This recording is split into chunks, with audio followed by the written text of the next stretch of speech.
What's up, everyone? Mike here. So, taking a little drive back to the farm. Figured I'd talk to you guys a little bit. I've done couple cool things the last few days, put up some videos I just wanted to talk about and this and that. Give you guys some overall updates. So, in this little short video, what I'm really going to talk to you guys about today is bulk substrate. For one, I just prepared my first really big batch of master's mix at the new farm in the new steamer and everything. So I'm going to talk to you guys a little bit about how that went. I inoculated it and everything, so we'll talk about it. And let's see. I want to talk about the spawn inoculation video I did just recently with liquid culture. And I also want to talk about Cordyceps, okay? So I've grown some Cordyceps in the past, and there's different alternative means to grow Cordyceps. There's so many ways that Cordyceps growers do it. And I want to talk just about some of the new cool ways that I've seen people doing it, and maybe some ways I'm going to try here on my farm here this upcoming year and some of the years to come. But anyway, before we get into all this, let's go ahead and I just want to say too, if you're just now tuning into this video, if you don't know about my channel, my name's Mike. This is a mushroom and farming channel. I'm living out in western Colorado, just built a brand new mushroom farm. I've been farming mushrooms nearly a decade, and I'm just kind of making my first little move out here, getting started. It's been a little over a year since I've moved out here. Started from total scratch, man. Built the farm from the ground up, literally everything, laid all the water lines, the electricity, the foundation, erected the building myself, everything. So if you're just tuning in, subscribe to the channel. You might think this stuff's kind of fun. I really enjoy doing all this. But anyway, let's get on to talking about bulk substrate and some of the bulk substrate stuff that I've just kind of recently done here. So now, I'm just a one-man show. A lot of you guys know that I've just kind of put the farm up myself. And actually, when I'm running my business here, my plan is this first year for sure is just to do it all on my own. That's actually how I started my business back when I was in St. Louis. I'm originally from the Midwestern area of the United States. Started my first mushroom farm in the St. Louis region. So anyway, I like to start small just so you don't have too much personal liability and everything like that. Hopefully that sun ain't too bad for you guys right there. But it's more of a podcast anyway. But I like to start kind of small just because I feel like it's smart, especially this is my first year selling here. So I just feel like it's wise not to overextend myself. And I've got a lot of experience, as you guys know, farming mushrooms. So that's kind of why I'm doing it this way. But just to kind of give you the idea of scale of things that I got going on, I plan on making about 100 bulk substrate blocks per week, roughly, is kind of what's on my mind. And I'm talking 10 to 12 pound blocks. So I just did my first load, and I made a little over 50 blocks, okay? And first time I ran my steamer here and everything, I pushed it to the limit, guys, because I do like to test stuff, and I feel like it's wise right now for me to really test things as far as the environmental conditions are around here, and push it as hard as possible. And right now we're in the middle of winter, so we've been getting some pretty cold days. And I just want to say, so the way my steam system is set up for the bulk substrate, my boiler is inside my farm, okay? And then on the outside of the building is actually where I have the steam trough. And we've been getting some cold temperatures, so I had to make sure my substrate tank was getting up to temp. And it's very interesting too, the area that I'm at in Colorado, just due to the elevation, okay, so I'm just a hair under 7,000 foot where my farm is. So water actually boils there right at around 200 degrees, okay? So the water will boil at around 200 degrees, and then I'm using that steam to give my substrate a steam bath and just sterilize my substrate. Anyway, like I was saying, that tank being outside, I need to make sure that tank reaches a high enough temperature and holds it for a long enough temperature in order to completely sterilize my bulk substrate, or super pasteurize it, just get it to the point where we can grow mushrooms. Anyway, so I did my first cook the other night, or the other day, and I cooked these substrate blocks about 24 to 36 hours, and it was about 0 degrees. It got close down to 0, And I actually wrapped the trough, my trough that I'm steaming all the substrate in, and I'll show you guys a whole video of how I got this thing set up and it actually running. I did a video on like how I built it and kind of put it together, but if you guys like actually want to see it running, I still have yet to make that video, so I will do that. But basically, I had these troughs set up like this in previous farms like in Illinois, and I never wrapped them with insulation, okay? Well, I figured I should probably wrap this one with insulation just because I could tell I'm like, man, it's really, really cold out here. I should probably actually go to the extent to do this. And even at my previous farm that I had like in the St. Louis area before the Midwest, those steam tanks, I actually had everything in a garage. So it was a little bit warmer in there just because it was a little sheltered. So that's probably why I could totally get away without using insulation on my trough before. But I just wanted to let everyone know that, hey, I went ahead and I put insulation on my trough here to do my big bulk substrate steams. And I basically just used some of that, it's kind of like foil looking reflective stuff that people like wrap hot water heaters in, and sometimes they put them in between like floor joists and stuff like that to insulate a floor. But that's what I basically used to insulate my tank. I put almost like a double layer of it around the tank because I bought I think I bought a 25-foot roll, and I just kept wrapping it around the tank until I ran out basically. But I might even do another one. I'll just say, like, after doing the cook, the blocks, I can tell they cooked. It seems like they cooked well.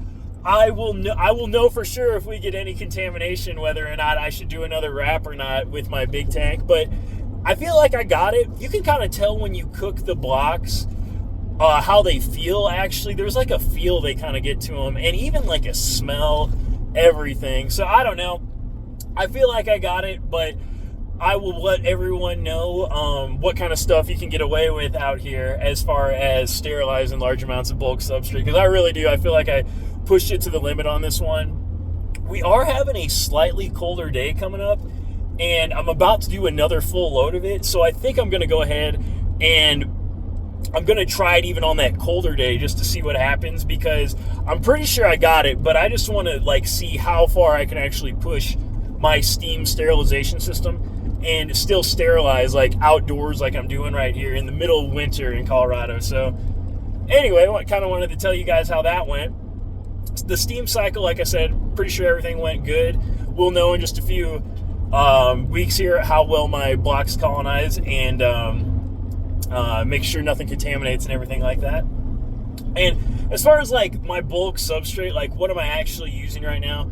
I do a 60-40 masters mix, and that's what I've been using for years with a super high success rate. Like that is like my go-to. And if you guys want to see some of like my previous farmers market grows, go to my Instagram. My Instagram, I'm linking that down in the description box below. But yeah, I'm like highly experienced with growing mushrooms and just selling mushrooms in general. Like I've supplied hundreds of pounds to like farmers markets week after week, year after year for, like I said, nearly a decade now. So very experienced, but I'm just making sure we got everything dialed in out here at the new farm in Colorado, because it is different. Like as you guys can see out here, being in the mountains, dealing with the elevation and some of the different weather patterns, and just a new farm, you got to kind of test things out, make sure you got everything ready to rock before the new farmers market season starts and just the new farming season starts.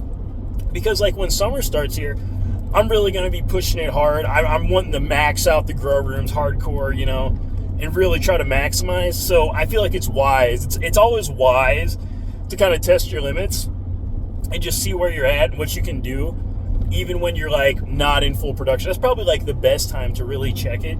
Just so that way, if you do have a failure or something like that, you don't like miss out on a bunch of orders or something like that. Because I'll tell you too, even like, let's just say you have some chefs or some restaurants or something on board with you, and then all of a sudden you have a crop failure in the middle of the year. I've seen farms actually lose business like that. You know what I mean? And I'll tell you, it's kind of unfortunate, because a lot of times, even with like chefs and restaurants, I've dealt with some chefs that are super cool for sure, but I've also dealt with some that really don't get it. Like some that just kind of think you can just pop these mushrooms up out of nowhere, like they come out of nowhere. But really, like we have like weeks of planning that lead up to that harvest. So like if you have a failure or if you like have something that messes up in between like inoculation and harvest date, I mean, it can mess you up big time. And the thing of it is, it's one of those things, when you have a failure on the farm, you don't always see it right away. It's one of those things that's not going to affect you instantly, but it's going to affect you like weeks down the road, maybe months down the road, and then it hits you.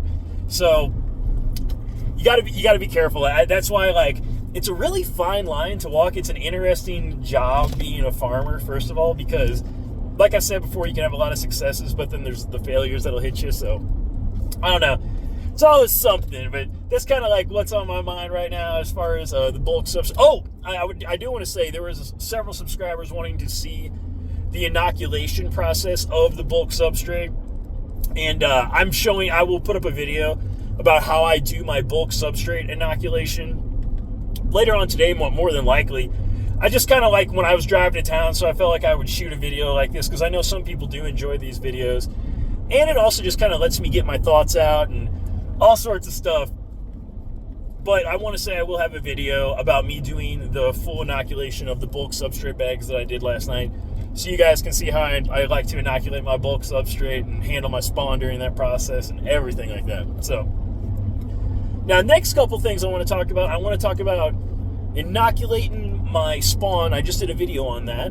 And I also want to talk about, we're going to talk about Cordyceps growing here in just a second. Okay, so now what I want to talk to you guys about is kind of like the liquid culture inoculation video I did just yesterday about inoculating spawn with liquid culture.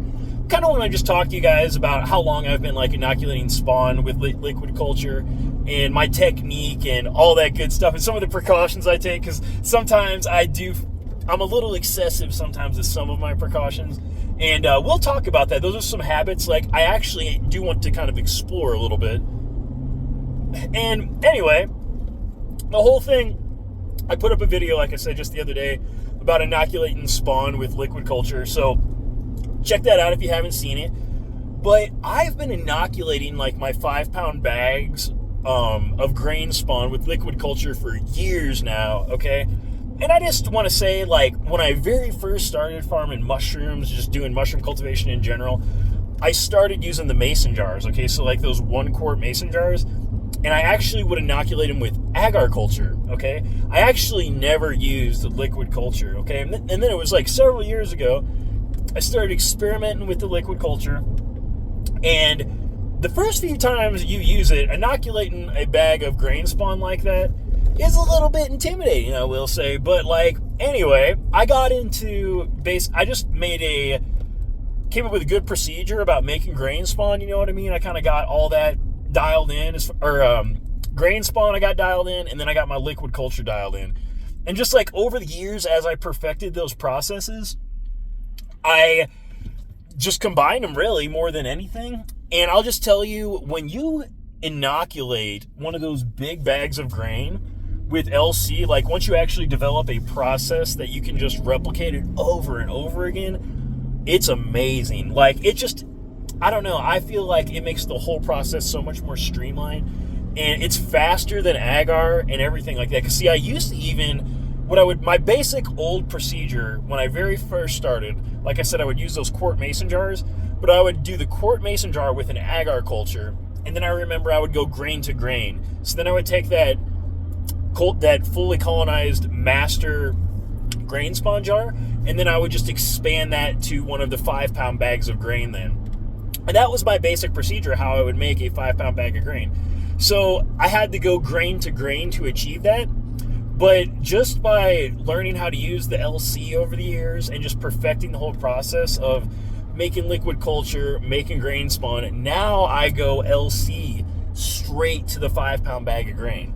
And I love it. Like, the bags colonize pretty much consistently in like 2 weeks. It takes about 2 weeks, and the bags will fully colonize. But that's kind of my basic protocol about how I do the grain inoculation with liquid culture. So like I said, check that video out if you haven't.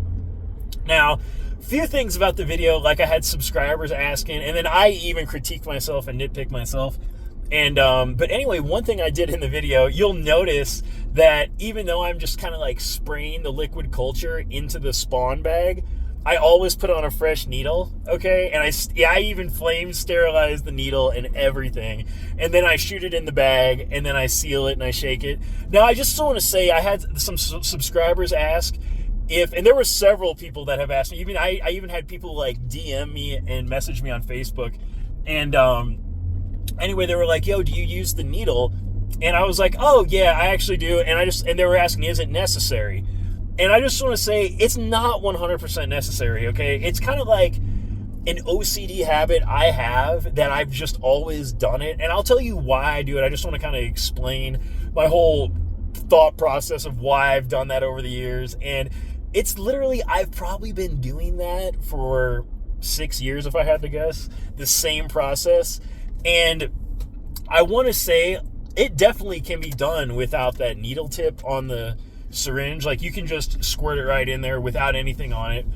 But what I'm doing by putting that needle on there and then me flaming it, I just know that whatever is coming out that tip of that needle is going to be for sure sterile, as long as my culture is good. So what I know is I'm not accidentally going to like catch something off the tip of that syringe, or maybe something fall off the barrel of that end of the syringe there, or just get like tracked into my spawn bag by accident. And sometimes that can happen. Like, it's just like, if you accidentally contaminate your spawn, it's just a bad deal, because especially if it's just a little bit, because what'll happen is then, like, if your spawn bag colonizes, but it's just like a little bit contaminated and you didn't quite catch it, and then you go to bulk with that, then you can potentially just transfer that contamination onto your bulk, and it'll just cause a huge problem. Like, you could have major crop failure, lose like 20, 30, 40 bags. You never know, but you could lose a lot of your bulk substrate bags. So I would just say that's the main reason why I don't do it. I've always just kind of been worried about losing my bulk substrate bags just due to like bad spawn.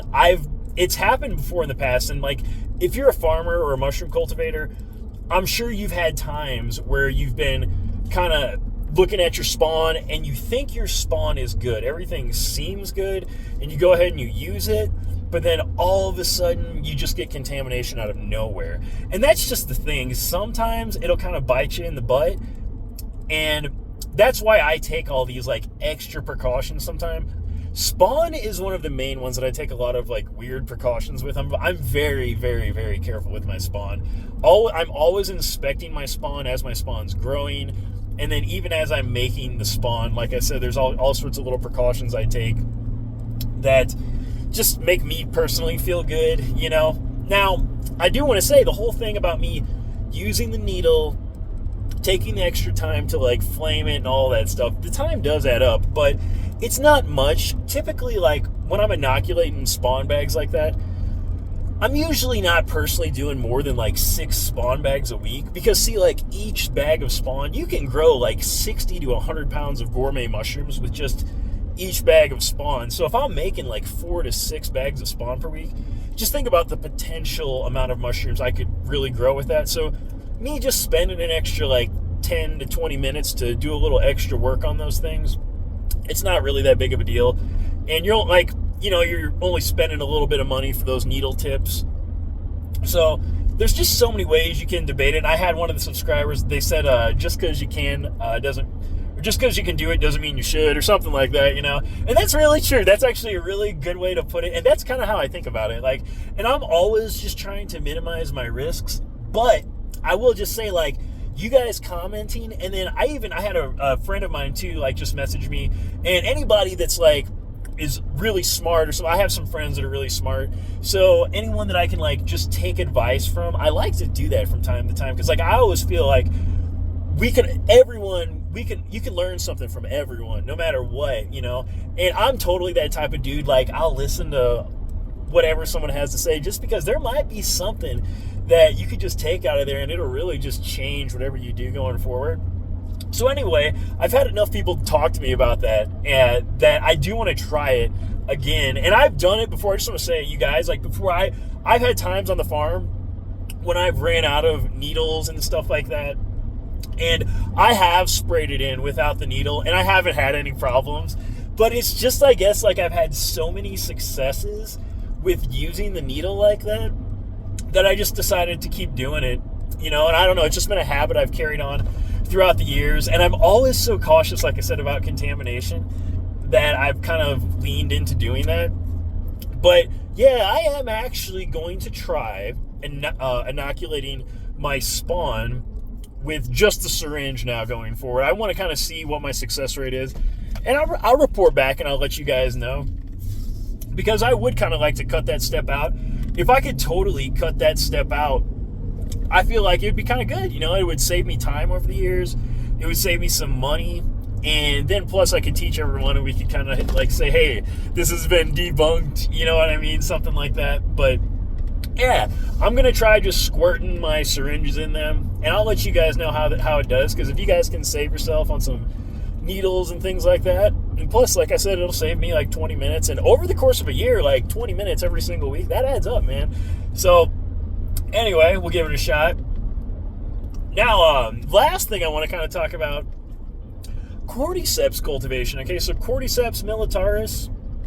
I've grown Cordyceps in jars. I haven't done the trays really yet. I really want to start trying to do some trays. My main substrates that I've always kind of used like supplemented rice, and that's kind of been my go-to. I will say, I just saw a really cool substrate recipe, and that's really what I want to talk to you guys about. I've seen so many like interesting Cordyceps recipes over the years, like growing Cordyceps on an egg or like on egg broth. I think that's kind of cool. What else have I seen? Just different grains. I've seen guys doing experiments with different grains having different effects. That's pretty neat. But like the one thing I really wanted to talk to you guys about today was growing Cordyceps. I saw one guy recently, saw this on Facebook. He posted this up in a group. It's called Mushroom Growing for Beginners and Experts. And I'm in this group, so I saw this post, and this guy was growing Cordyceps on oats. Oats was the main part of his like substrate. And then when you do Cordyceps, there's always like a nutritive liquid that you sterilize the grain with. Okay, it's kind of like a nutrient broth. So this guy, it was super clever. He used oats, whole milk, and butter, okay? That's it, guys, the substrate. So he basically put oats in a jar, okay, whole oats in a jar. He hydrated those whole oats essentially with a certain amount of milk, whole milk, and then Cordyceps, just because of the lipid profile in the fats, when Cordyceps grows, it uses some of those fats to just kind of create the structural membrane of itself. So that's what the butter is for. But anyway, I just thought that was like such a cool, clever little substrate recipe that pretty much everything is coming from like the milk then, you know what I mean? Because even like butter, you know what I mean? That's how you make butter, is from milk. So my wheels started turning when I saw that recipe. And me being out here in like Western Colorado, having like my own farm now with my own land, I was just trying to think, I'm like, man, what could I do? And cause like, here's the thing, I could get like, I figured I want to get into growing some Cordyceps again. And I like to do things a little bit different and fun if we can. And anyway, I think it would be really, really cool for me to get like a dairy cow or just a couple cows in my place, or yaks to milk, and use that milk and the butter from those animals to grow Cordyceps. I just think that would be absolutely amazing to go out and like milk my cow or milk my yak, and then use that to grow Cordyceps. It would be so cool. So I think I'm gonna do it one day on the channel. Now I have a friend who's a dairy farmer. Like where I grew up in the Midwest, I had one of my best friends. He grew up on a dairy farm, and his family today still owns a dairy farm. So I've got buddies that are into that kind of stuff. And the yaks, though, I don't know a whole lot about yaks, but yaks are like a Colorado thing. There's a guy down the road here from me that has yaks. I hope that sun isn't blinding you guys. I'm going to put this thing over here just in case. But there's a guy over here that has yaks, and I think I could just go talk to him And he has a lot of yaks too, man. He's got probably like over 100 yaks or so. I've seen him graze them on different plots of land he has out here. But see, there's a couple things I want to talk to you guys. There's a few differences, and there's a lot of things, especially a guy like me. I've definitely got some acreage over here I can use, but I don't have irrigation water. So I do have to think about like how much livestock I'd keep on my piece of land with the amount of water that I actually get, okay? Because I only get a certain amount of water a year. And here's a cool thing. So yaks actually use less water, I know, than cattle do. I want to say, I think they use like a quarter of the water that cattle do. So don't quote me on that, but I'm pretty sure that's the case. So I do know they're a little more efficient as far as that's concerned, and I think they're actually more feed efficient too. So I think that's pretty sweet. I'd say the one downside, if you'd want to look at it like a downside, I think their gestation period, like if you're trying to breed them or whatever, I'm pretty sure it's a little bit slower on a yak than what like a cow is. But that's a few of the differences right there. But I think like yaks would make sense for a guy like me out here. And cattle, cattle are definitely more common. It's a big thing out here where I'm at. It's actually the town that I just live outside of is like an old cowboy town. So the cattle is huge around here. It's a really big thing. But like I said, the yak ranching is kind of a newer thing that people in Western Colorado have been doing. And it's not uncommon anymore. It's definitely getting more common out here in Colorado. Now, another option, like just talking about cows versus yaks, I even thought about like a mini Jersey cow, because I don't want I obviously wouldn't want to create like this huge herd of cattle, I'm just not really into that. I'm definitely a mushroom farmer, but I think it'd be really cool just to have like a little bit of milk for myself. And if you're gonna have to have like a calf, so I'm gonna have to have a couple animals there no matter what. And I don't really think I'd want full-size cattle at my place. So like mini Jerseys, like if I want to go with cattle, I think like a mini Jersey cow would be the type of cows I should be getting. I don't know.